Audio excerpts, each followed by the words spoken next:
আসসালামু আলাইকুম প্রিয় দর্শক, আপনাদের সকলকে আমন্ত্রণ জানাচ্ছি। গতকালকে আপনারা যে ভিডিওটা দেখেছেন, আমার যে কথাগুলো শুনেছেন, তাতে আপনাদের বলেছিলাম যে অলরেডি ভারত অ্যাকশন শুরু করেছে। তার মানে ত্রিপুরার সীমান্তে কারফিউ জারি করেছে, এছাড়াও সিলেট সীমান্তবর্তী অঞ্চলেও রাত্রিকালীন কারফিউ জারি হয়েছিল। এই ঘটনাগুলো নিয়ে বলেছিলাম। এই ঘটনা বলার পর গতকাল সারা দিনে 4টি ঘটনা ঘটেছে। যে ঘটনাগুলোর মধ্যে একটা হচ্ছে যে নরসিংদী পলাশ উপজেলার চরসিন্দুর বাজারে দুর্বৃত্তের হামলায় মণি চক্রবর্তী নামে এক হিন্দু মুদি ব্যবসায়ী নিহত। দ্বিতীয়ত, চট্টগ্রামে আরেক হিন্দু স্বর্ণ ব্যবসায়ীর কাছ থেকে 350 ভরি স্বর্ণ লুটপাট।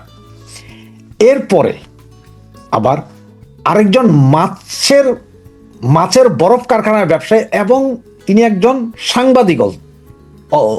সাংবাদিকও তিনিও নিহত হয়েছেন দুর্বৃত্তের গুলি করে গলা কেটেছে সেও হিন্দু।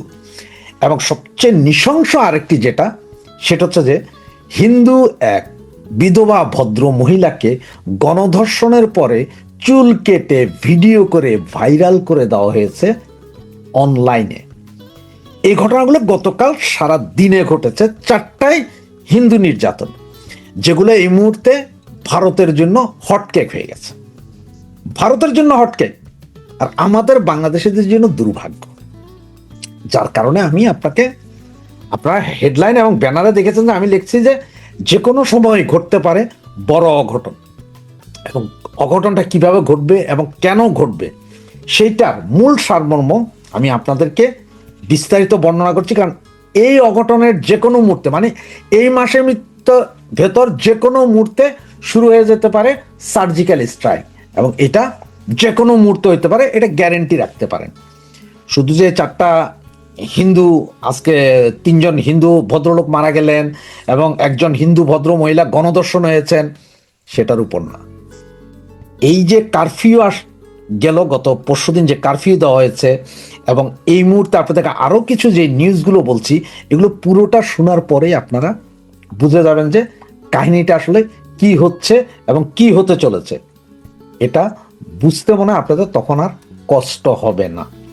আপনারা যারা সাবস্ক্রাইব করেছেন আমাকে এই পর্যন্ত, তাদের সকলকে ধন্যবাদ। সাবস্ক্রাইব করে আমাদের এই কথাগুলোকে সারা বাংলাদেশে ছড়িয়ে দেওয়ার ব্যবস্থা করুন। আরো সাবস্ক্রাইব করুন প্লিজ। পরবর্তী আজকে যেই জন্য আবার আরেক রকম ভিডিও, যে কোনো মুহূর্তে অঘটনটা কি ঘটছে জানেন? বাংলাদেশ এবং ভারতের সীমান্তে আসাম এবং ত্রিপুরা এই 2 রাজ্যে 11 জন জঙ্গি ধরা হয়েছে। আর এই জঙ্গি যারা, মানে ভারত সীমান্তের কাছে যে জঙ্গি, এরা হচ্ছে যে ইসলামী ইমাম মাহমুদ কাফেলার একটি অংশ। ইমাম মাহমুদ কাফেলাটার প্রতিষ্ঠা কিন্তু বাংলাদেশে হয়েছে 2023 সালে। এই ইমাম মাহমুদ কাফেলার অনেককে ধরা হয়েছিল বাংলাদেশে, এবং সেই জঙ্গি সংগঠনেরই 11 জন বর্তমানে ভারতের ত্রিপুরা এবং আসাম রাজ্যে ধরছে। তো ভারত বাংলাদেশ সীমান্তের চতুর্দিকে নিরাপত্তা বলয় অলরেডি তৈরি করেছে ভারতের বিভিন্ন অঞ্চলের গোয়েন্দারা, প্রশাসনিক যে কর্মকর্তারা আছে, এরা কিন্তু সার্বক্ষণিক চোখ রাখছিল। আর এই চোখ রাখার কারণেই এই নতুন জঙ্গি কাঠামো, যেটা মানে ইমাম মাহমুদ কাফেলা, এই কাফেলার আপনার 11 জনকে বিএসএফ ধরছে। এবং বিএসএফ সরাসরি তথ্য উপাত্ত এবং গোয়েন্দা রিপোর্টের ভিত্তিতে এই 11 জনকে ধরছে, এবং 11 জনকে ধরার সাথে সাথে এটা বাংলাদেশের সরকারকে জানানো হয়েছে রাতেই। আর এই ঘটনা ঘটছে আপনার 28 তারিখ দিবাগত রাত, মানে 29 তারিখ পড়ে গেছে। আপনাদের নিশ্চয় মনে আছে যে 29 তারিখে খালেদা জিয়ার মৃত্যু ডিক্লারের আগেই ঢাকা থেকে আমাদের বাংলাদেশের যে অ্যাম্বাসেডার আছে, ওনাকে জরুরি তলব করেছিল বাংলাদেশ। এই জরুরি তলবের মূল কাহিনীটা ছিল যে এইটা, যে এই যেই 11 জনকে ধরছে, তার মধ্যে 3 জন বাংলাদেশি, বাকিরা ওইখানকার মুসলমান গোষ্ঠী, যাদেরকে বাংলাদেশ সে সন্ত্রাসী গোষ্ঠীগুলা কম্প্রোমাইজ করছে, যে মানে ভারতে একটা গন্ডগোল লাগার জন্য। আর আসাম ত্রিপুরায় আমাদের বাংলাদেশের আইএমকে নেটওয়ার্ক যেটা মানে ইমাম মাহমুদ কাফেলার যে নেটওয়ার্ক, এটা আসাম এবং ত্রিপুরাতেও আছে। ওখানকার কিছু মুসলমানকে এরা অ্যাড করছে, করে এই কাহিনীটা যে ওখানে আসাম এবং ত্রিপুরাতে একটা ইসলামিক বিপ্লবের মতন ঘটানোর জন্য, যেটা সব বারবার আমাদের এই যে বিভিন্ন উপদেষ্টা এবং বিভিন্ন ওই যে এনসিপি আলারাও বলছিল, আপনারা জানেন যে এনসিপি আলারাও বলছিল যে আমরা ভারতের বিচ্ছিন্নতাবাদীদের এই সহযোগিতা করবো, এদেরকে দেশে আনবো, এদেরকে দেশে রাখবো, এদেরকে এই করব, ওদের প্রশিক্ষণ দিব। এখন যেটা বিএসএফ যেটা বের করেছে সেটা হচ্ছে যে আপনার এই যে 11 জন ধরছে, এবং এই 11 জনের মধ্যে যে 3 জন বাংলাদেশি, এবং বাংলাদেশে এদের যে নেটওয়ার্ক আছে এটা হচ্ছে আনসারুল্লাহ বাংলা টিম এবং আপনার জেএমবির সাথে সম্পর্ক। এই ইমাম মাহমুদ কাফেলা হচ্ছে যে জেএমবি এবং আনসারুল্লাহ বাংলা টিমের সমন্বিত গঠিত আইএমকে একটা সংগঠন। আর এই সংগঠন দ্বারাই তারা চালাইতে চাচ্ছে একটা কাহিনী। এবং ওখানে যে 2 জন বাঙালি ধরা হয়েছে, 3 জন, তার মধ্যে একজনের নাম হচ্ছে ওমর, আরেকজনের নাম হচ্ছে খালেদ এবং ওমর এরা স্বীকার করেছে যে গত 1 বছর যাবৎ ইন্ডিয়ার কিছু সন্ত্রাসী গ্রুপকে ওরা কাজ করেছে, এবং বাংলাদেশের কিছু ছেলে পেলে আছে জিহাদি মনোভাবাপন্ন, এদেরকে বাংলাদেশের পার্বত্য চট্টগ্রামে সাবেক সেনাবাহিনীর কিছু কর্মকর্তা এবং বর্তমান সেনাবাহিনীতে অবস্থিত কিছু কর্মকর্তা মিলে ট্রেনিং দিয়েছে। আর ট্রেনিংয়ের সময় তাদের কাছ থেকে যেসব অস্ত্রশস্ত্র উদ্ধার হয়েছে, যে অস্ত্রশস্ত্র নিয়ে ইন্ডিয়া থেকে যে অস্ত্রশস্ত্র তারা ইন্ডিয়ায় ঢুকছিল, সেগুলোরও অনেকগুলো অস্ত্রশস্ত্র অলরেডি উদ্ধার করছে হচ্ছে যে বিএসএফ। আর এই নেটওয়ার্কের পুরাটার শিকড় হচ্ছে যে বাংলাদেশ, মানে এরা বাংলাদেশে হচ্ছে যে মূল কাহিনী এই নেটওয়ার্ক, এবং সীমান্ত পার হইয়া রেডিক্যাল কার্যক্রম চালাচ্ছে ইন্ডিয়াতে, মানে ইন্ডিয়াকে অস্থিতিশীল করো। এবং এই 2 জন ওমর এবং খালেদ 2 জন যারা ওই 11 জনের সাথে গ্রেপ্তার হয়েছে ইন্ডিয়াতে, এই 2 জন এইটাও স্বীকার করছে যেখানে পাকিস্তানের আইএস কর্মকর্তারাও ট্রেনিং দিছে পার্বত্য চট্টগ্রামে প্রায় 650 জিহাদি মৌলবাদী গোষ্ঠীকে ট্রেনিং দেওয়া হচ্ছে। এর মধ্যে রোহিঙ্গা আছে কিছু, আর বাঙালি আছে ম্যাক্সিমাম। এর মধ্যে 80% বাঙালি, 10% রোহিঙ্গা এবং 10% ইন্ডিয়ার বিভিন্ন অঞ্চলের কিছু সন্ত্রাসী গোষ্ঠী। এদেরকে আইনা ওই যে আপনার ইন্ডিয়ার 2-3টা ওই সাইডের যে সন্ত্রাসী গোষ্ঠী, এদেরই নিয়ে নাকি এই ট্রেনিং ক্যাম্প চালু করছে। তার মধ্যে এটা সবগুলোই আমাদের বাংলাদেশ সেনাবাহিনীর সাবেক অবসরপ্রাপ্ত কর্মকর্তা এটা শিওর করছে, এবং সাথে আছে আপনার কিছু বর্তমান কর্মকর্তা। আপনারা সবাই জানেন যে ত্রিপুরার পার্বত্য চট্টগ্রাম জনসংযোগ সমিতি আছে, PCJSS, এরা সশস্ত্র, এবং 2024 সালে 13 জন সদস্য ভারতীয় ভূখণ্ডে প্রবেশের পর ধরা পড়ে, যাদের অনেকেই সশস্ত্র সংঘর্ষে আহত অবস্থায় ছিলেন 2024-এর লাস্টে, মানে নভেম্বর-ডিসেম্বরের দিকে, এটা 2024-এ। এবং গত পরশুদিন এই 29 তারিখে ধরা গেছে আরো 11 জন। এবং এরা সবাই হচ্ছে যে আদর্শিক উগ্রবাদী, এবং এই যে আপনার গাজবাতুল হিন্দের জন্য এরা খুব প্রস্তুতি নিয়ে রাখছে যে ওরা গাজবাতুল হিন্দ করবেই। এই হচ্ছে যে এই যখন অবস্থা, তখন ভারত কিন্তু অলরেডি এটা বাংলাদেশকে জানাইছে, এবং ওখানে যারা জঙ্গি আপনার যাদেরকে ধরছে তার মধ্যে বাংলাদেশি যে 3 জন, 2 জনের নাম জানা গেছে, ওমর এবং খালেদের কাছ থেকে বেশ কিছু অস্ত্র উদ্ধার হয়েছে, যে অস্ত্রের ছবিগুলো আমরা আপনাদেরকে অলরেডি দেখিয়েছি। এই অস্ত্র উদ্ধার হয়েছে এবং তার রেডিক্যালাইজেশন করে ইন্ডিয়াতে একটা বিশাল নেটওয়ার্ক করে একটা গন্ডগোল করতে চাইছে। আর ইন্ডিয়া এই জিনিসগুলো সব অলরেডি তাদের বিভিন্ন মিডিয়া সহ আন্তর্জাতিকভাবে এটা তুলে ধরছে। এইদিকে গতকাল সারাদিনে যে 4 জন হিন্দু মারা গেল, 3 জন হিন্দুকে মেরেই ফেলা হয়েছে, আর একজন মহিলাকে গণধর্ষণ করে চুল কেটে রাস্তায় বেঁধে রেখে ভিডিও করা হয়েছে, এগুলো অলরেডি সারা পৃথিবীতে জানে। তার মানে ইন্ডিয়ার হাতে অস্ত্র আমরা তুলে দিচ্ছি একের পর এক, এবং যে কোনো মুহূর্তে ইন্ডিয়া এখন কাউন্টার অ্যাটাক করতে পারে বাংলাদেশকে। এবং সেটা যদি আপনার ভেনিজুয়েলার মতো হয়, কারো কিছু করার নেই। বা আপনার রাশিয়ার মতো হয় যে ইউক্রেনের উপর আক্রমণ চালিয়ে দিছে, সেরকম হলে কারো কিছু করার নাই। যার কারণেই আপনার ত্রিপুরা সীমান্তে টোটাল আপনার কারফিউটা জারি করছে, কারণ হচ্ছে যারা সমস্ত খবর সমস্ত কিছু নিয়ে এটা করছে। এবং বাংলাদেশ সেনাবাহিনী নাকি অস্ত্র শস্ত্র সহ বর্ডার ক্রস করার জন্য এই জঙ্গিগুলোকে সহযোগিতা করছে। এখন এটা এমন একটা অবস্থা যে ত্রিপুরার গোমতী ও ধলাই জেলা সরাসরি কিন্তু বাংলাদেশের পার্বত্য অঞ্চলের সঙ্গে এবং দীর্ঘদিন যাবৎ সশস্ত্র উত্তেজনা চলছে। এবং আপনার গত ভিডিওতে আমি বলেছিলাম যে ইউপিডিএফ যেটা, আবার আপনার এখানে এই যে ওমর আর খালেদ কিন্তু সরাসরি ইউডিপি এর নেটওয়ার্কে ছিল ওরা। এবং ইউপিডিএফ কোনটা? ইউপিডিএফ যেটা আমাদের সশস্ত্র বাহিনী নিয়ন্ত্রণ করে। যে ইউপিডিএফ তো অবশ্য 4টা আপনার ভারত ইয়েতে বাংলাদেশের পার্বত্য অঞ্চলে 4টা গ্রুপ আছে। জেএসএস আছে, সন্তুল আর্মার গ্রুপ, ওটা অবশ্য এখন নিষ্ক্রিয়। জেএসএস সংস্কারপন্থী গ্রুপ, ওরা এখন অস্ত্র হাতে নিছে। ইউপিডিএফ প্রসিদ্ধ গ্রুপ, ওরাও অস্ত্র হাতে। ইউপিডিএফ গণতান্ত্রিক গ্রুপ, ওদের কাছেও অস্ত্র আছে। কুকি চীনের কাছেও অস্ত্র আছে। এবং ইউপিডিএফ আরেকটা আছে যেটা সেনাবাহিনী নিয়ন্ত্রণ করে, সেনাবাহিনী প্রশিক্ষণ দেয়, সেনাবাহিনীর সদস্যরা ওই ইউপিডিএফ এর নাম দিয়ে বাকিগুলোরে মারে। সেই সেনাবাহিনীর অংশটা, সেনাবাহিনীর সেই লোকগুলাই এখন এই ইউপিডিএফই ইন্ডিয়ার বিভিন্ন অঞ্চলে ঢুকার চেষ্টা করতেছে এবং সেখানে ইন্ডিয়াকে অস্থিতিশীল করার চেষ্টা করতেছে। এই রিপোর্টটা পাওয়ার পরে এবং এই 11 জন ধরার পরে এবং যে 2জন বাংলাদেশের নাম বললাম, ওমর এবং খালেদ যখন সরাসরি স্বীকার করলো যে ওরা ইউপিডিএফ এর অরিজিন কর্মী, এখন আইএমকে নেটওয়ার্কের সাথে যুক্ত, যেটা আপনাদের বললাম যে ইমাম মাহমুদ কাফেলা, এই সবগুলো জানার পরে এবং তারা এটাও স্বীকার করলো যে তাদের ট্রেনিং সমস্ত কিছু বাংলাদেশ সেনাবাহিনীর নিয়ন্ত্রণে হয় এবং 1 বছর ধরে ইন্ডিয়াকে অস্থিতিশীল করার জন্য বাংলাদেশ সেনাবাহিনীর সাবেক 25 জন সেনা কর্মকর্তা বাই রোটেশন এদেরকে ট্রেনিং দিচ্ছে পার্বত্য চট্টগ্রামের ভেতর। ট্রেনিং দিয়ে তাদেরকে ইন্ডিয়ার দিকে পাঠানো হচ্ছে। এগুলো সব রিপোর্ট অলরেডি বাংলাদেশ সরকারের কাছে আছে, যেটার ভয়ে ইন্ডিয়ান অ্যাম্বাসেডারকে ডাকছিল, কারণ এই ঘটনা যখন চাউর হয়ে যাবে হয়তো অ্যাম্বাসির উপর আক্রমণ হইতে পারে।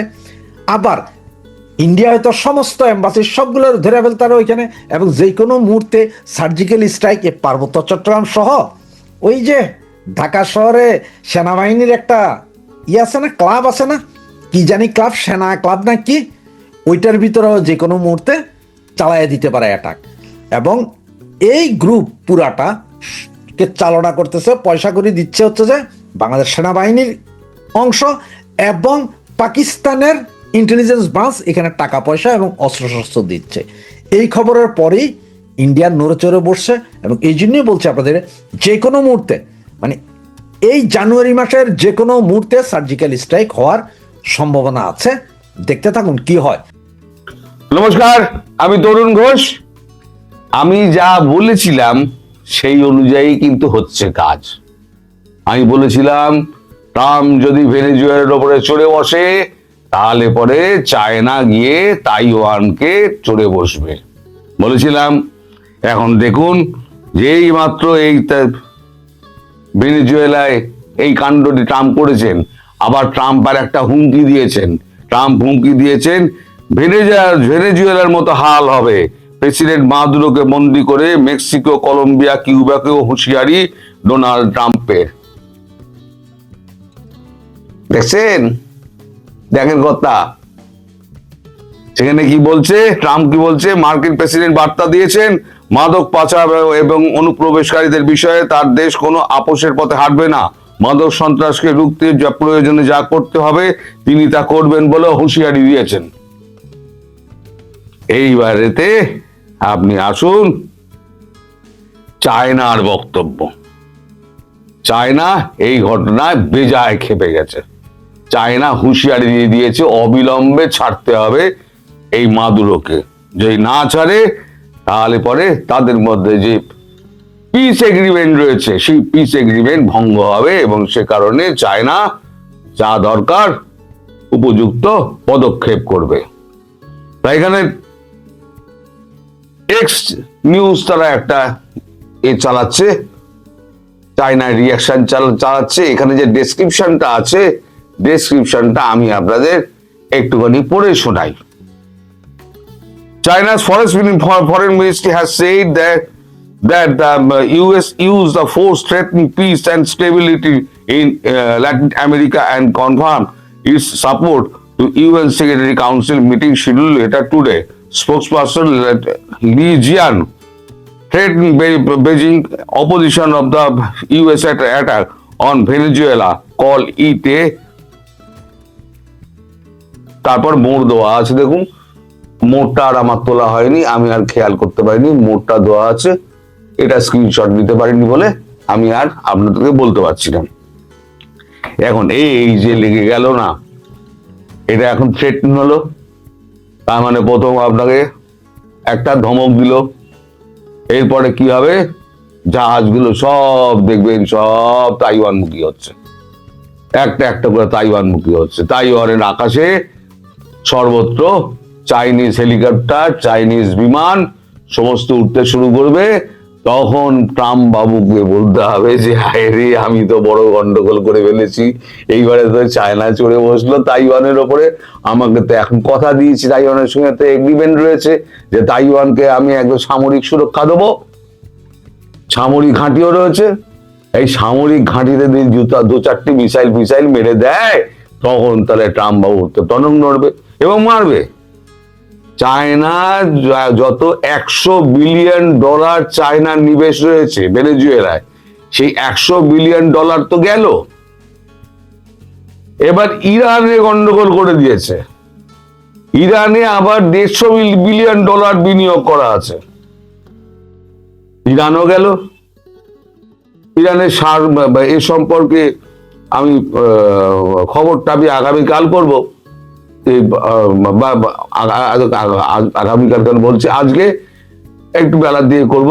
ইরানের খবরটা কি হচ্ছে ডেভেলপ করুক, তখন আমি বলবো। ইরানের ধর্মগুরু সে পশ্চিমের দিকে হাঁটছে, পশ্চিমে দৌড়াচ্ছে, তা সেটা কালকে বলবো। আজকে বলি চায়নার প্ল্যান কি। চায়না এবার ঠিক করেছে এটা অফিসিয়ালি ধমক যা দেওয়ার ইমিডিয়েট রিলিজ করে এই যাবি। এখন তো রিলিজটা এখন আমেরিকা করবে না, আমেরিকা তো পরিষ্কার বলে দিয়েছে। ওই দাদাগিরি ভাবুন, আমেরিকা ট্রাম্প বলছে ওই দেশ আমরা শাসন করব, আমাদের শাসন করার অধিকার রয়েছে। অন্যের দেশ ট্রাম্প দখল করেছে, দখল করে ট্রাম্প বলছেন যে আমরা শাসন করব। আরে হচ্ছে জিসকা লাঠি উসকা ভ্যাঁস, এর থেকে শিখতে হবে। জোর যার মুল্লুক তার। ভারতবর্ষ, রাশিয়া এর থেকে কিছু শিখবে, এর থেকে ভারতবর্ষ রাশিয়া কিছু শিখুক।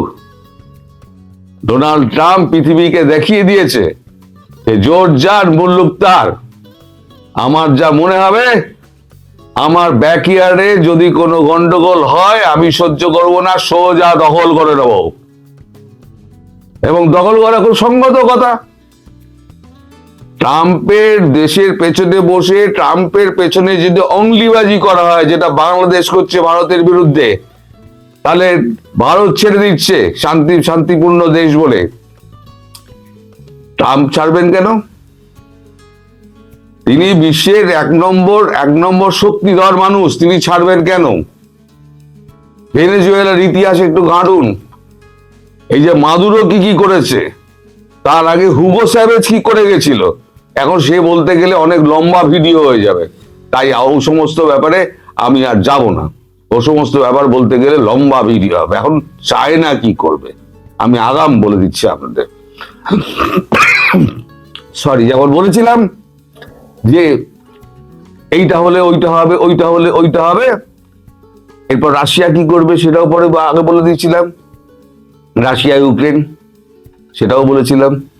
তারপর ভারত বসে আছে, ভারত কি করবে দেখবেন খুব শিগগির, তার দেখতে পাবেন। তার সূত্রপাত হচ্ছে পণ্য সরবরাহ নিয়ে। যেদিন পণ্য সরবরাহ বন্ধ হবে সেদিন জানবেন আপনাদের আকাশে কালো ঘন মেঘ ঘনিয়ে আসছে, অর্থাৎ আপনাদের দিন ফুরিয়ে আসছে। সরি, এখন তাইওয়ান ঘেরাটোপের মধ্যে পড়বে। এই ধরুন 2-4 দিনের মধ্যে তাইওয়ানের দিকে সমস্ত যুদ্ধ জাহাজগুলো, চীনা যুদ্ধ জাহাজ এবং সাবমেরিন ঘুরপাক খেতে শুরু করবে। এবং আমি যা খবর পেয়েছি, তাইওয়ানকে বলা হয়েছে সমস্ত এয়ার ডিফেন্স সিস্টেমকে অ্যাক্টিভেট করে রাখার জন্য, ইউএস থেকে বলা হয়েছে। আর যত ইউএস আর্মি ওখানে বেস রয়েছে তাদেরকে বলা হয়েছে চূড়ান্ত সতর্ক থাকো, যে কোনো সময় তোমাদের ওপরেতে আক্রমণ আসতে পারে। তার মানে আমেরিকা বুঝতে পারছে, আমেরিকা বাহাদুর, ট্রাম্প বাহাদুর, যে একটা কিছু হতে যাচ্ছে। তবে একেবারে কাঁচা খেলোয়াড় ট্রাম্প নয়, অত কাঁচা খেলোয়াড় নয়। নিশ্চয়ই কিছু একটা ব্যাকআপ রেখে দিয়েছেন তাইওয়ানের ব্যাপারে। সেই ব্যাকআপ দিয়ে উনি তাইওয়ানকে সেভ করার একটা চেষ্টা করবেন। কিন্তু এরপর যদি রাশিয়া ইউক্রেনকে মারতে শুরু করে এবং ভারত যদি পাকিস্তান বাংলাদেশে একসঙ্গে অ্যাটাক করে, তাহলে কিন্তু মানে ডোনাল্ড ট্রাম্প নিজেকে কিন্তু পিছিয়ে দেবেন। তার কমিটমেন্ট চায়নার ওপরে, এর ওপরে, তাইওয়ানের ওপরে। তার কমিটমেন্ট কিন্তু পাকিস্তানের ওপরে নয়, বাংলাদেশের ওপরে নয়। বাংলাদেশ পাকিস্তান যদি ডুবেও যায় তাহলে কিন্তু ট্রাম্পের কিচ্ছু আসবে যাবে না। আপনারা যদি মনে করেন বিশ্বের প্রথম শক্তি আপনাদের পাশে এসে দাঁড়াবে, পাকিস্তান যদি ভাবে আমাদের পাশে এসে দাঁড়াবে, কেউ আপনাদের পাশে দাঁড়াবে না। আপনার না বড় ভাইয়ের, না আপনার, কেউ আপনাদের দাঁড়াবে না। সুতরাং একতরফা মার খাওয়ার জন্য প্রস্তুত হয়ে থাকুন। মার তো হবে, হ্যাপি দিওয়ালি তো হবেই, হ্যাপি দিওয়ালি হবেই। এটা নিয়ে আপনারা একদম নিশ্চিন্ত থাকুন। বাংলাদেশি দর্শকরা যারা আওয়ামী লীগ আছেন তারা নিশ্চিন্ত থাকুন, হ্যাপি দিওয়ালি নিয়ে আপনাদের খুব চিন্তা ছিল, হ্যাপি দিওয়ালি হবে। সবাই ভালো থাকবেন।